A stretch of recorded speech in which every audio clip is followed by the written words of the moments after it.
siang. Perkenalkan, nama saya Servasius Julius Kapun SPD, guru mata pelajaran Pendidikan Agama Katolik dan Budi Pekerti di SMP Negeri 1 Keto Mananu, Kabupaten Timur Tengah Utara, Provinsi Nusa Tenggara Timur. Saya adalah mahasiswa pendidikan profesi guru bagi guru tertentu dalam jabatan BIPS 4 tahun 2025, LPTK, Sekolah Tinggi Katolik Santo Yakobus Merauke, program studi pendidikan agama Katolik dengan nomor induk mahasiswa 25869052587 akan melakukan praktik pembelajaran di kelas 8D dengan materi pembelajaran kebangkitan Yesus. Selamat menyaksikan.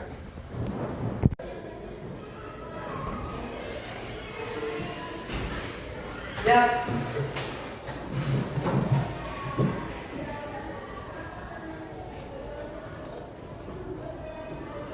Hormat. Selamat siang, Pak Guru.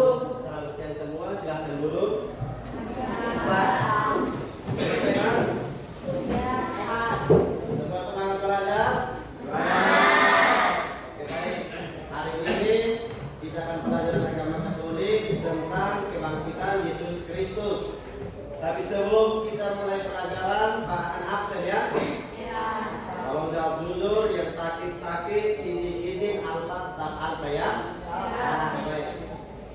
Jangan bela teman, tidak baik. Agustinus Rehan Rune. Ada, Pak. Alexandra Febiola Pelokila.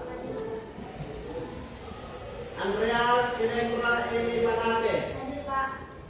Maria Crescenseu Tameo. Ada, Pak. Oke, baik. Dua teman kita tidak hadir alasan sakit. Semoga mereka cepat sembuh ya. Baik. Minggu lalu kita sudah belajar tentang penderitaan Yesus atau wafat Yesus. Sekarang kita akan masuk pada kebangkitan Yesus. Tapi sebelum kita mulai pelajaran hari ini, kita awali dengan doa yang dipimpin oleh salah satu teman kita. Silakan. Ya, kita semua berdiri untuk menghadap Tuhan dalam doa. Guru dan teman-teman, marilah kita siapkan hati untuk menghadap Tuhan dalam doa. Marilah kita berdoa. Dan nama Bapa, Bapa dan Putra dan Roh Kudus. Amin. dan nama Bapa, Oke, baik, terima kasih kepada teman-teman yang telah pimpin doa pada hari ini. Semua silakan duduk kembali. Pas. Baik. Semua sehat? Siap belajar hari ini? Sebagai pengikut Kristus, untuk menerima firman atau kabar gembira, kita harus berada dalam keadaan siap dan senang. Karena kita adalah orang-orang terpilih. Oke, baik. Minggu lalu kita sudah belajar tentang penderitaan sampai sengsara wafat Yesus. Hari ini kita mulai tema yang kedua, yaitu kebangkitan Kristus. Baik, sebelum kita mulai pelajaran hari ini, saya ingin tahu, kira-kira menurut pemahaman kamu, mengapa Yesus Kristus harus bangkit dari kuburnya? Siapa yang bisa kasih jawaban untuk saya? Angkat tangan. Silakan. Untuk mengalahkan maut dan dosa. Tepuk tangan dulu. Baik, itu adalah pertanyaan pengantar untuk kita. Sebelum kita tahu kebangkitan Yesus itu seperti apa, kita harus tahu pertanyaan, kenapa Yesus harus bangkit? Jadi tujuannya sudah dijawab oleh teman kita bahwa Yesus bangkit dari kubur adalah untuk mengalahkan maut dan dosa. Karena sebelum Yesus bangkit, kita semua belum mengalami kebangkitan. Dengan kebangkitannya Yesus, akhirnya kita boleh memperoleh tempat yang layak di sisi Yesus. Oke, baik, kita lanjut. Baik, ini adalah gambar. Kira-kira kamu sudah lihat gambar ini? Baik, setelah lihat gambar ini ada pertanyaan yang harus dijawab, yaitu peristiwa apa yang terjadi dalam gambar tersebut. Baik, setelah lihat gambar ini, Saya ingin mengetahui kemampuan kita bahwa apa yang terjadi atau peristiwa apa yang tampak pada gambar tersebut. Silakan. Kubur yang kosong dan kain kafan. Kubur yang kosong dan kain kafan atau penampakan kebangkitan. Tepuk tangan untuk teman kita ini. Yang kedua, apa yang Anda lihat di dalam kubur ini?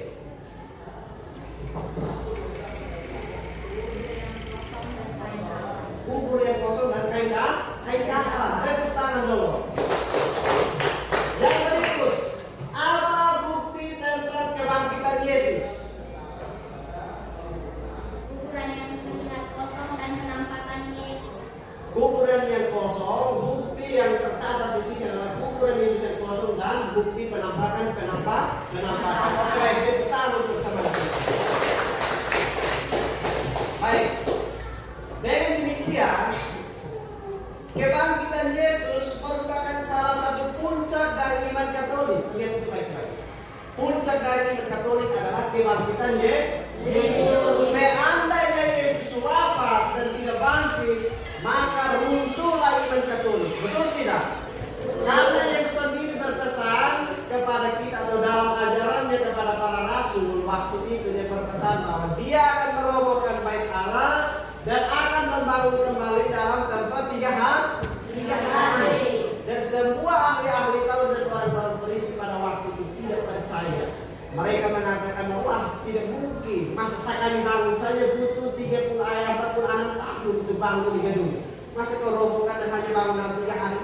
Lucu sekali, betul tidak? Secara pemikiran manusia memang tidak masuk akal. Tapi yang Yesus maksudkan bukan bait Allah yang adalah bangunan, tetapi bait Allah yang adalah tubuhnya sendiri. Kebangkitan yang dijawab oleh teman kita bahwa tujuan dari kebangkitan adalah mengalahkan maut dan dosa. Marilah kita coba memahami makna kebangkitan dalam hidup kita sehari-hari. Baik, ada satu cerita di sini untuk menyaksikan kebangkitan dalam kehidupan kita sehari-hari. Ada satu cerita yang menginspirasi kita supaya kita bisa memahami arti kebangkitan yang terjadi di kehidupan kita sekarang. Kalau kebangkitan Yesus zaman dulu adalah bangkit dari kubur dan kita tidak mungkin bangkit dari kubur. Dan ada satu kisah supaya kita lebih memahami bahwa kebangkitan sesungguhnya dalam konteks kita sekarang adalah seperti apa. Ayo kita baca sama-sama. Aku sangat malu sekali rasanya.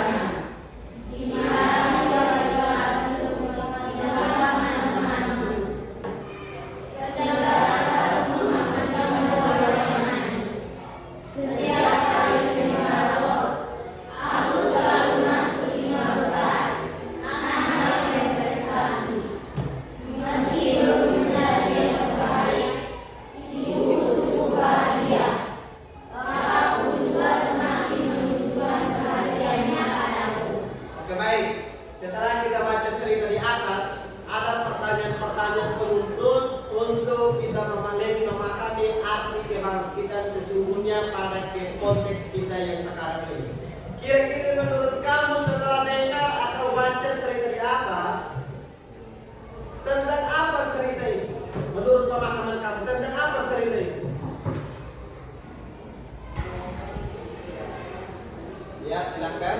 Catatan tentang penyesalan. Catatan tentang penyesalan. Jadi cerita di atas itu mengisahkan tentang sebuah kisah seseorang yang dulunya itu sungguh nakal. Nakalnya itu adalah memanipulasi tanda tangan orang tua. Dia pikir gurunya tidak mengetahui hal tersebut. Tapi itulah lama-kelamaan gurunya mulai mencurigakan. Dia diam-diam ketemu orang tuanya dan bersaksi. Tanya dan kira-kira tanda tangan ini betul-betul orang tua yang tanda tangan atau manipulasi, dan ternyata betul hasil manipulasi. Wali kelasku masih sempat panggil dia dan bertanya, kira-kira ini betul tanda tangan orang tua atau tanda tanganmu sendiri? Dan dia juga mati-matian bahwa bukan, ini tanda tangan orang tua, bukan hasil manipulasi dia. Lalu wali kelas bilang, kalau seandainya engkau tidak berubah, kemungkinan, wali kelas langsung sampaikan, kemungkinan besar tahun ini engkau tidak naik kelas. Dan dia pun tidak tidak takut, tidak percaya bahwa hal itu tidak akan terjadi karena dia berpikir wali keras belum tahu kenyataannya. Dan tiba pembagian rapor seperti yang tadi diceritakan bahwa dia adalah satu-satu orang yang tidak naik kelas dari satu sekolah, bukan satu kelas, tapi satu sekolah, dia satu-satu orang. Saat itu baru dia mulai menyesali perbuatannya. Maka inti dari cerita ini atau cerita di atas ini adalah menceritakan tentang buku harian dan seseorang tentang menyesal. Mulai tentang untuk teman kita. Pertanyaan satu lagi. Makna apa yang kalian terima dari atau kamu dapat dari cerita di atas?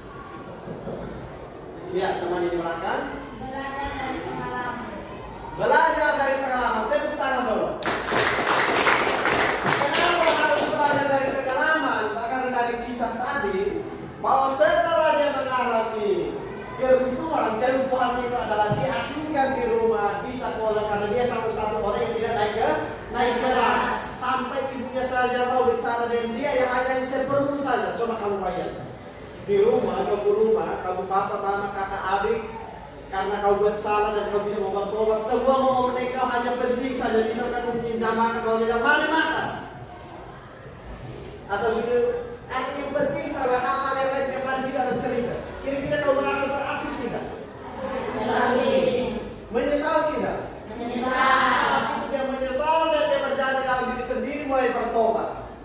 Dia mulai belajar kerja keras dan mulai dari saat itu dia selalu masuk dia selalu masuk dalam peringkat 5 besar. Meskipun belum yang terbaik, tetapi dia sudah membuktikan bahwa dia juga bisa seperti yang lain. Maka pesan yang kita dapat dari cerita ini adalah belajar dari penyesalan. Belajar dari penyesalan tapi berubah setelah mengetahui kesalahan. Bukan sudah tahu bahwa itu salah pun tetap ulang lagi. Berarti bukan belajar dari penyesalan. Sudah? Dan yang terakhir pertanyaan satu lagi tentang menceritakan pengalaman, tapi tidak usah, kita lanjut. Kebangkitan, saya tekankan sekali lagi di sini. Dalam hidup Katolik, kebangkitan adalah sebuah konsep tentang kehidupan kedua setelah kematian dari seluruh makhluk yang ada dalam ajaran, itu baik dalam ajaran Yahudi, agama Kristen baik Katolik maupun Protestan, dan agama Islam. Bahwa kebangkitan adalah kehidupan baru. Itu yang diyakini dalam ajaran Kristen. Bisa pula merujuk pada kehidupan kepada tiap-tiap individu atau kebangkitan secara umum seluruh umat manusia. Bisa pula semua manusia di dunia ini bahwa menganggap bahwa kebangkitan adalah kehidupan baru. Kalau menurut keyakinan Kristen bahwa kebangkitan adalah kehidupan baru. Baik, contoh dari kebangkitan pada zaman sekarang yang dari awal cerita, untuk kita memahami kebangkitan di konteks yang kita punya kehidupan sekarang ini adalah bangkit dari kemalasan. Misalkan selama di rumah sering malas, orang tua suruh melawan, malas belajar, malas kerja tugas, malas di sekolah. Setelah pelajaran ini mengetahui arti kebangkitan Kristus, kita harus berubah dari kemalasan menjadi rajin. Yang kedua, keleluasan. Dia selama ini buat apa sesuka hati, mulai sekarang harus mulai menertibkan diri, bercakap diri. Saya bangun pagi harus apa seperti sekarang kebiasaan 7 kebiasaan ini. Pak bangun pagi. Ini ada kebiasaan pertama itu bangun pagi. Berarti kita sudah mulai atur diri dari bangun pagi kita buat apa sampai tidur kembali. Yang berikut, dan situasi jatuh atau terburuk seperti yang tadi. Kita semua pasti punya kekurangan. Betul tidak? Tidak ada manusia yang terlahir sempurna. Tetapi kita semua diberi kesempatan untuk belajar dari pengalaman, belajar dari kesempatan yang sudah terjadi untuk berubah menjadi yang lebih baik. Setuju? Setuju. Kita lanjut. Ada beberapa makna yang kita dapat ketika kita belajar dari kebangkitan Yesus.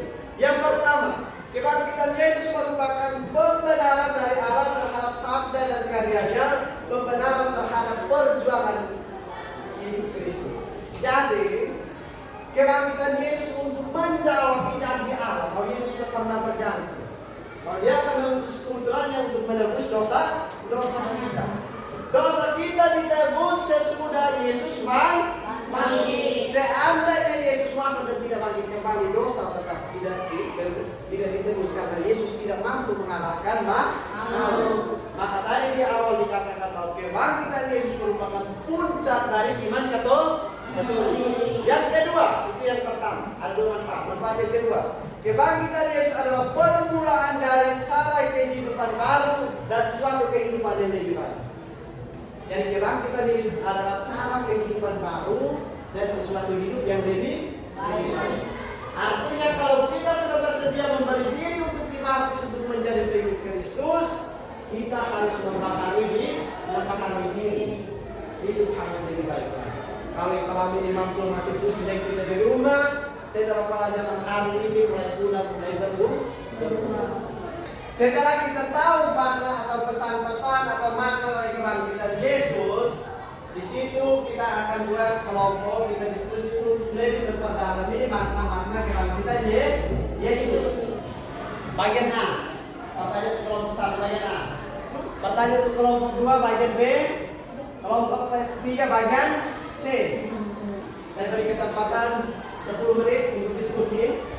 Setelah kita diskusi akan ada presentasi. Sudah? Setelah kita diskusi akan ada presentasi. Waktu 10 menit saya berikan. Iya, diskusi dan dicari jawabannya di sini ya.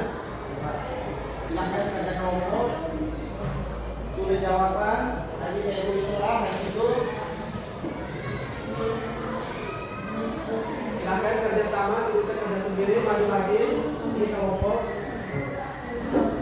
Ini silakan sedikit, oke. Kerja kelompok, kerjasama supaya lebih cepat. Ini saya satu orang yang kerja sama-sama. Teman-teman yang satu orang tulis, yang lain sumbangkan pendapat supaya lebih cepat. Bisa?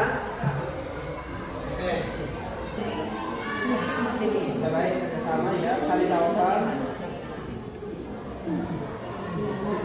Diskusi.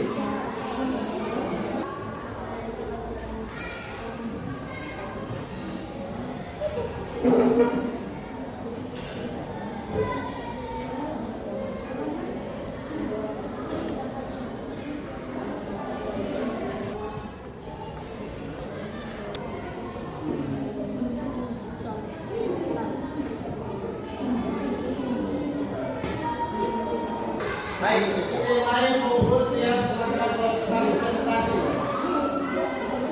Sini.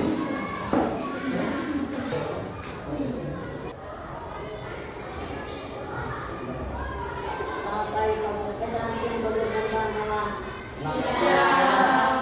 Kami dari kelompok 1 akan mempresentasikan hasil kerja. Saya persilakan kepada presenter.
Dan berubah menjadi yang lebih baik.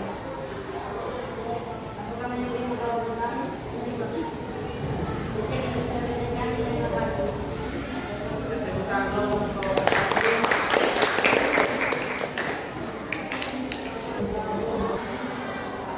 Baik.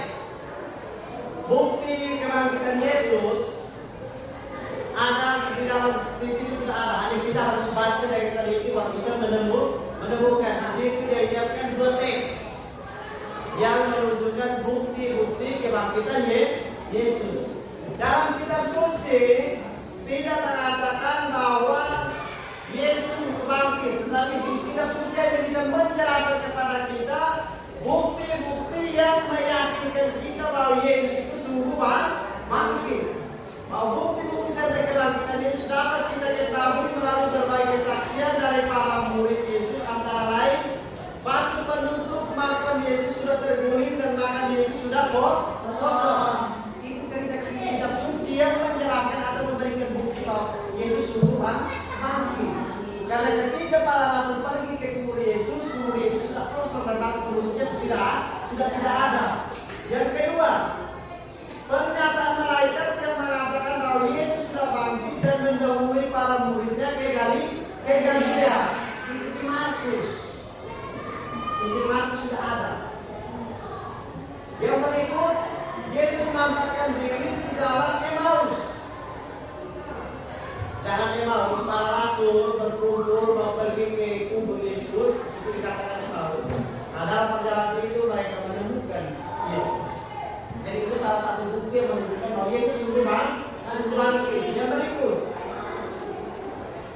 Yesus menampakkan diri kepada Thomas. Thomas adalah salah satu murid yang tidak percaya. Para rasul mengatakan bahwa Yesus sudah bangkit. Thomas bilang, saya tidak percaya orang mati hidup kembali. Dia bilang, selagi saya mau mencucurkan jari saya ke dalam lubang lambung Yesus, saya tidak akan percaya. Satu ketika Yesus menampakkan diri dia pas ada, Yesus bilang, Thomas, mana itu kalau jarimu untuk mencucurkan dalam lubang? Dia tersungkur berlutut dan mengatakan apa? Ya Tuhanku dan Allahku, aku mulai percaya. Dan zaman sekarang kita semua hampir menjadi pengikut Thomas, karena kita semua hampir meragukan kebenaran. Betul tidak? Betul. Bahkan kebenaran pun bisa dimanipulasi. Contoh seperti itu, habis masalah atau berdiri di kelas, guru tanya siapa beri, saya tidak. Betul tidak? Betul. Buat masalah habis tidak mau mengakui kesalahan. Itu adalah pengikut Petrus. Waktu Yesus diadili di Timur Agung, karena di wilayah Asia itu dingin, jadi sementara mereka yang menunggu di luar terlalu dingin, mereka panen api. Perempuan saat yang Yesus menyangkal Yesus itu bukan di laki-laki yang karena perang, bukan di prajurit, tapi di perempuan. Mereka pakai api lagi di perempuan saat. Saya lihat dia sama-sama dengan Yesus. Dia salah satu pengikut mereka, dia pengikut dia. Ini salah orang. Itu perempuan yang tegur. Sementara di kisah cerita kitab suci, Petrus itu yang kita kaget, dia gagal perkasa, betul tidak?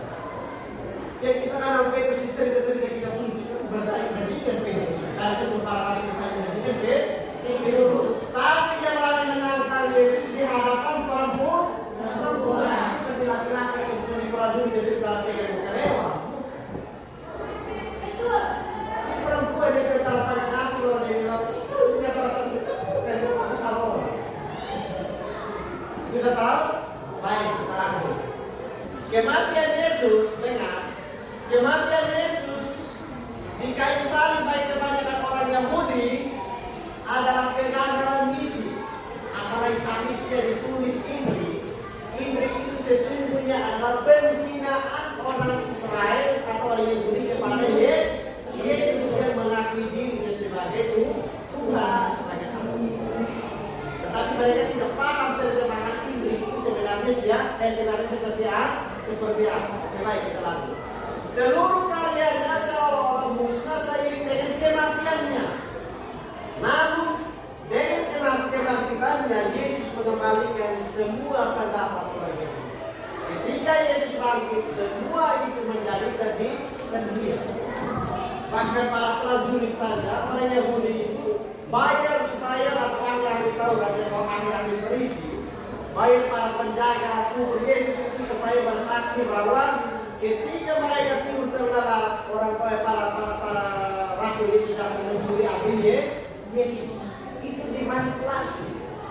Tetapi ayat-ayat kitab suci itu yang meyakini bahwa Yesus sungguh bangkit. Karena kitab suci tidak mengatakan bahwa Yesus bangkit, tapi kitab suci memberikan bukti-bukti untuk meyakinkan kita bahwa Yesus sungguh bangkit seperti yang dia sabdakan sebelum dia wafat. Oke, baik. Yang kedua, kebangkitan Yesus memberi harapan baru bagi umat manusia bahwa setelah kematian dunia ini ada harapan kehidupan yang lebih baik. Bahwa kehidupan itu hanya sementara. Kehidupan yang kekal ada di surga, tapi tergantung kita. Perbuatan kita selama hidup di dunia ini baik atau tidak. Kita sendiri yang menentukan nanti mati masuk surga atau mati masuk neraka. Harapan itu ada di dalam diri kita masing-masing. Yang ketiga, kitab suci menunjukkan suatu tanda yang diyakini sebagai bukti kebangkitan Yesus, yaitu batu penutup sudah terbuka dan kosong yang tadi saya sudah jelaskan.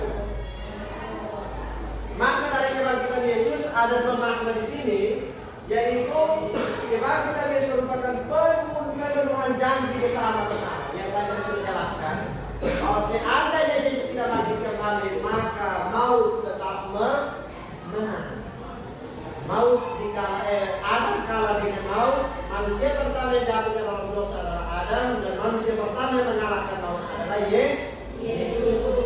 Perempuan pertama yang jatuh ke dalam dosa adalah Hawa, dan perempuan pertama yang mengalahkan dosa adalah Maria. Itu haruskan. Yang berikut, sebagai murid Kristus kita diajak untuk mewujudkan semangat kebangkitan dalam hidup sehari-hari melalui perbuatan yang tadi saya sudah jelaskan di cerita tadi. Kalau manusia tidak bertobat atau manusia tidak menyesali perbuatannya, dia bukan orang beriman. Sudah? Atau bukan pengikut Kristus yang buat syarat yang hari ketika terus dan tidak pernah bertobat, berarti dia sesungguhnya bukan pengikut Kristus. Dia sesungguhnya bukan orang Kristen. Orang Kristiani salah itu wajar, tetapi harus berubah dan bertobat. Natal artinya perubahan. Kita sudah rayakan Natal habis, maka kita harus berubah. Setelah penjelasan ini, ada pertanyaan tentang penjelasan hari ini? Memahami maksud dari penjelasan hari ini? Bisa berubah? Bisa.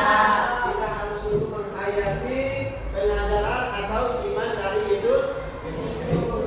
Baik. Kalau tidak ada pertanyaan, maka pertemuan kita hari ini cukup sampai di sini. Sebelum pulang ada satu tugas. Tulislah sebuah niat untuk lebih mendekatkan diri pada Tuhan agar selalu dikuatkan dalam menjalani hidup yang penuh dengan tantangan ini. Itu tugas yang perlu dikerjakan. Minggu depan dibuktikannya. Baik, karena tugas sudah dikalian ditulis, karena tidak ada usul saran pertanyaan hari ini, maka pertemuan kita hari ini cukup sampai